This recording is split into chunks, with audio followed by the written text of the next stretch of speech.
सभी मुख्य सेविका की बहनों को हमारा नमस्कार। जैसा कि हमने पहले ही आप सभी से कहा था, जो होने वाला है मैंने आप सभी से 1-1.5 महीने पहले ही कहा था, आज वही हुआ। तो आज ये बहुत ही इम्पोर्टेंट है आप सभी बहनों के लिए, क्योंकि एक छोटी गलती आप सभी को बहुत ज़्यादा मानसिक तनाव में भेज सकती है। आपके साथ ऐसा ना हो, सब कुछ जो चीज़ें हैं वो सच 100% में जो है इम्पोर्टेंट इन्फॉर्मेशन बताने वाला हूँ। आपने कल कई बार चीज़ों को देखा होगा, जब से बहनें गई हैं वहाँ पर सचिव सर से बात भी की है, कल की डेट में मैंने आपको बताया। लेकिन जो 91 प्रश्न का निष्कर्ष है, ये मैं आपको बताने वाला हूँ कि 91 प्रश्न का जो मतलब क्या है और बवाल कहाँ पे बन सकता है, इसकी वजह से क्या वैकेंसी में कोई फ़र्क पड़ेगा, कट ऑफ में कोई परिवर्तन हो सकता है, वो सारी बातें करेंगे। बस वीडियो में इन तक जरूर बने रहिएगा, बहुत ही इंपॉर्टेंट होने वाला है आप सभी बहनों के लिए, क्योंकि एक छोटा सा कदम आप सभी के लिए बहुत बड़ा साबित भी हो सकता है। वो चलिए मैं आपको बताता हूँ कैसे। देखिए, अब यहाँ पर बात आती है कि कैसे क्या हो सकता है। तो फाइनली मैंने कई बार आपको बताया, जैसा कि कल बहनें गई थी, ठीक है, कल की डेट मैंने आपको बताया था। मेरी बातों को डिटेल में समझने का प्रयास कीजिए। कल 4 दिसंबर को बहनें सचिव सर से मिली, ठीक है, और सचिव सर जी के द्वारा ये भी कहा गया है, बातों को समझना, कि ऐसा है कि ये भर्ती प्रक्रिया आप लोगों को परेशान होने की बात नहीं है। ये भर्ती प्रक्रिया एनी हाउ पूरी करनी ही करनी है, चाहे जैसे भी करके। उनका ये कहना है कि मार्च से पहले पहले, ठीक है, मार्च से पहले पहले सारी भर्तियों को पूरी कर लेगा। यानी कि इस भर्ती किसी भी हाल में एक पूरी करना इनका कतई है। अब इतना जल्दी पॉसिबल है या नहीं पॉसिबल है, ये शासन पर भी डिपेंड करता है, क्योंकि सचिव सर ने एक पॉइंट खुद से कहा कि आप सभी प्रयास करते रहिए, क्योंकि शासन पर भी जोर दबाना बहुत जरूरी है। जो शासन आदेश मिलेगा तभी वो आगे कार्य करेंगी, क्योंकि भाई 2024 में इलेक्शन है, ठीक है, तो कहीं ना कहीं समय बिल्कुल नहीं बचा हुआ है।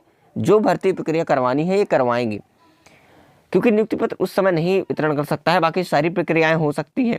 तो इसको लेकर के प्राथमिकता तो दी गई है, कई बार आश्वासन उनके द्वारा दिया गया है। तो ऐसे में देखा जा सकता है कि भाई कब तक होगा। अब आश्वासन दिया है तो इंतजार करना ही पड़ेगा। हालांकि इस समय तक भर्ती कंप्लीट हो भी जाती है तो बहुत देरी नहीं हो जाती, सही ही हो रही है। अब बात यह है, अब मैं समझाना क्या चाह रहा हूँ आगे, ठीक है, कट ऑफ पर जो फ़र्क है वो कैसे हो सकता है। अब आपने क्या किया, मेरी बातों को समझना। 91 क्वेश्चन पे आपने ऑब्जेक्शन ले लिया, ठीक है, 91 पे ऑब्जेक्शन ले लिया। अब आउट ऑफ 200 में लिया है, ठीक है, आउट ऑफ 200 में, काफ़ी लोग 100 की बात कर रहे थे, तो आउट ऑफ 200 क्वेश्चन पर 91 क्वेश्चन पर आपत्ति दर्ज हुई है, ठीक है, यानी 200 में 91 क्वेश्चन पर जो है आपत्ति दर्ज हुई है, दोनों शिफ्ट को मिला करके। बातें क्लियर हुई। अभी काफ़ी लोग सोच रहे हैं 100 में तो 91 कर दिया इन्होंने, ऐसा नहीं है, दोनों शिफ्टों को मिला करके हुआ है, ठीक है, दोनों शिफ्टों को मिला करके यहाँ पर 91 क्वेश्चन पर ऑब्जेक्शन किया गया है। अब दूसरी बात उनका कहना है कि इसी वजह से, ठीक है, वजह यही है, इसी वजह से जो है देरी हो रही है, ठीक है, नहीं तो आंसर की कब की आ गई होती। लेकिन उनकी पूरी फुल तैयारी है।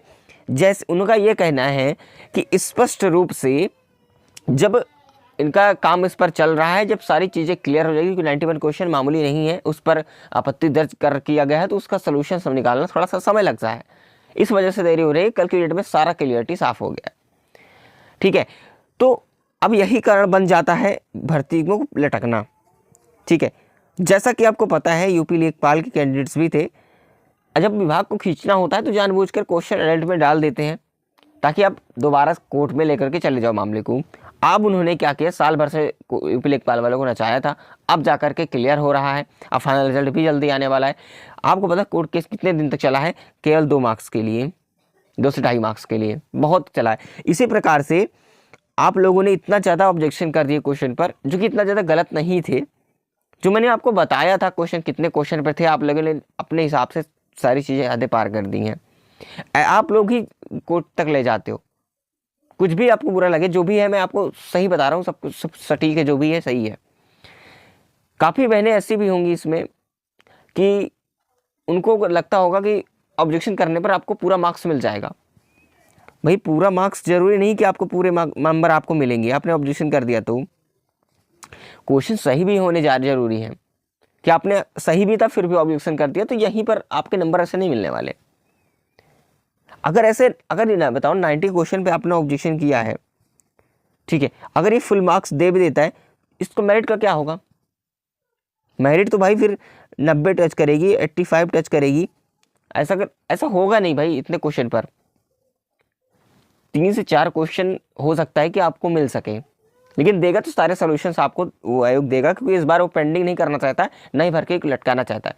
तो एक अनुरोध मेरा आप सभी बहनों से रहेगा कि प्लीज़ अगर आप चाहती होंगी तो सभी बहनों को तो रिट मत डालना, ठीक है। अगर कोई भी मान लीजिए कि पहली बात तो ऐसा कोई सोल्यूशन आएगा नहीं, आपको आयोग हर एक तरीके से सेटिस्फाइड कर ही देगा। ऐसा नौबत नहीं आएगी कि आप कोर्ट तक ले जाओ, ऐसा आपको नहीं करना है, ठीक है। अगर रिवाइज आंसर की आती है उसके बाद भी आपको लगता है कि क्वेश्चन रॉन्ग है तो आपको कोर्ट तक मामला नहीं ले जाना है, क्योंकि अगर आप कोर्ट तक पहुंचा मामला तो फिर 1 साल से 1.5 साल तक फिर आप लटके रहोगे, किसी के ना ज्वाइनिंग होगी ना आगे की भर्ती बढ़ेगी, ना ही तो आपका फाइनल रिजल्ट देखने को मिलेगा, कुछ भी नहीं होगा। इसीलिए जिस प्रकार से भर्ती तेज़ी से चल रही है, इस पर कार्य चल रहा है, बस आप सभी उस पर प्रयास कीजिए और फालतू के चक्कर में मत पड़िएगा, कोर्ट मामले को लेकर के मत जाइएगा। जो भी आपको मार्क्स मिल रहे हैं उसको एक्सेप्ट कीजिएगा, ठीक है। बाकी इस वजह से अगर ऐसा कुछ हो भी जाता है तो कट ऑफ में बहुत ज़्यादा बदलाव देखने को मिलेगा भाई, ठीक है। कट ऑफ में तो परिवर्तन होगा। अगर मान के चलिए कि कट ऑफ अगर 58 जानी होगी तो फिर आप समझिएगा अगर कुछ ऐसा होता है तो कहीं ना कहीं 75 भी जाने की उम्मीद रह जाएगी, अगर ऐसे कट ऑफ में 91 क्वेश्चन पर अगर मार्क्स मिलता है तो। लेकिन सभी क्वेश्चन रॉन्ग नहीं है, ऐसा तो आपको नहीं करना चाहिए था। इसी कारण ऐसा होता है कि वैकेंसी देरी होती है, वैकेंसी में पूरी करने में देरी होती है भर्ती को। फिर आप लोग क्या करते हो कि विभाग को या शासन को ही लोग ठहराते हैं कि यही सारी प्रक्रिया यही गलत कर रहे हैं। ऐसा नहीं है, आप लोग अपने ऊपर डिपेंड भी कर सकते हैं, अपने ऊपर खुद सोच सकते हैं कि हमने इतने ज़्यादा क्वेश्चन पर आपत्ति दर्ज की है। अब इतने क्वेश्चन पर आपत्ति दर्ज करने से आपको नंबर नहीं मिल जाता है कि कितने क्वेश्चन पर सही तरीके से आपने आपत्ति की है उसका नंबर मिलेगा, ठीक है। वहाँ पर ऐसा नहीं कि आपने आपत्ति कर दी तो आपके मार्क्स मिल ही जाएंगे, ठीक है, और आप अच्छी तरीके से मेरिट में आ जाओगे, ये जरूरी नहीं होता बिल्कुल, ठीक है। तो आपको समझ में आ गया होगा वो सारी चीज़ें। बाकी मैंने आपको हर एक इम्पोर्टेंट अपडेट आपको बताई, जो भी पता था, और अपना प्रयास आप सभी को कंटिन्यू रखना है। जो भी प्रयास आपसे हो सकता है, सभी बहनों से मेरा अनुरोध है कि आप अपना प्रयास जरूर रखें। आयोग में जाएं, चाहे वो जहाँ जिस मुख्यालय में जाएं, कहीं पर जाएं, कहीं पर भी जाकर सचिव सर से भी लगातार मुलाकात करते रहेंगे। तो इससे शासन का भी प्रेशर क्रिएट होगा, आयोग पर भी दबाव पड़ेगा, तो कहीं ना कहीं ये भर्ती जल्द से जल्द होगी। अब आपको चुप नहीं बैठना है कि आप मतलब एक बार सचिव सर से बात होगी, आपको आश्वासन मिल गया तो आप बैठ जाओ, नहीं, अपने प्रयास को कंटिन्यू रखना है। अगर